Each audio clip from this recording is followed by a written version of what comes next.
1862 ईस्वी में शुरू होने वाली पटना जंक्शन का इतिहास जितना महत्वपूर्ण था, वर्तमान भी इससे कहीं अधिक ही महत्वपूर्ण है। पहले ब्रिटिश हुकूमत उत्तर प्रदेश व बिहार से कच्चा व उत्पादित माल को गंगा नदी के रास्ते कोलकाता ले जाते थे और वहां से इसे जहाज से इंग्लैंड ले जाते थे। जब 16 अप्रैल 1853 में पहली ट्रेन की शुरुआत की गई, तब माल ढुलाई के लिए पटना में भी ट्रेन सेवा शुरू करने की योजना बनाई गई थी। साल 1855 में ही पटना में स्टेशन निर्माण की नींव डाली गई, जो 1862 में जाकर पूरा हुआ। इसका नाम बांकीपुर रखा गया। बांकीपुर से 2 रेलवे लाइन का निर्माण कराया गया, दीघा घाट व पटना घाट तक, जो उस समय वाराणसी व कोलकाता के लिए महत्वपूर्ण था। शुरुआत में जानवरों से ट्रेन की बोगियां खींची जाती थी। पटना व्यापारिक दृष्टिकोण से काफी महत्वपूर्ण शहर था। माल ढुलाई के लिए दीघा घाट व पटना घाट के बीच पटना रेलवे स्टेशन का निर्माण कराया गया।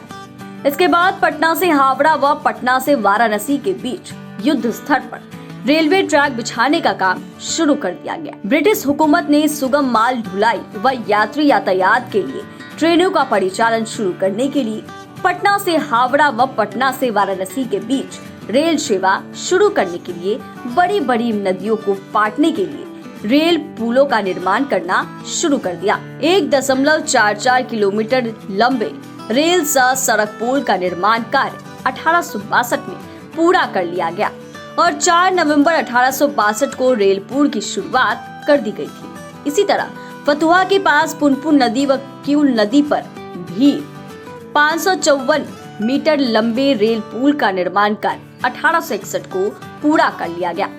कुछ ही सालों बाद पटना के कच्चे व उत्पादित माल की ढुलाई ट्रेन से भी शुरू कर दी गई। इसी समय दक्षिण बिहार और उत्तर बिहार को रेल सेवा से जोड़ने के लिए 1856 में ही मोकामा के हथिदा के पास राजेंद्र सेतु का निर्माण भी शुरू कर दिया गया। 1860 में ही इस रेल सेतु का निर्माण कार्य पूरा कर लिया गया था। पूर्व रेलवे की ओर से आजादी के पहले इस रेलवे ट्रैक का आम जनता के लिए लाल किला एक्सप्रेस की शुरुआत की गई थी।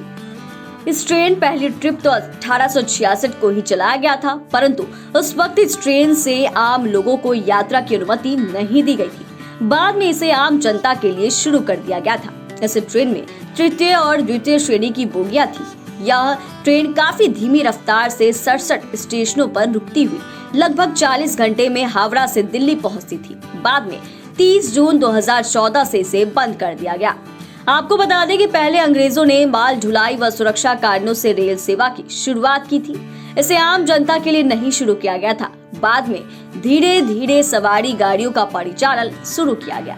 आजादी के पहले दरभंगा महाराज द्वारा निजी यात्रा के लिए रेल सेवा की शुरुआत की गई थी। आजादी के बाद 1 अक्टूबर 1948 में पटना से दिल्ली के लिए जनता एक्सप्रेस की शुरुआत की गई। इस ट्रेन के सारे डिब्बे तृतीय श्रेणी के ही रखे गए थे।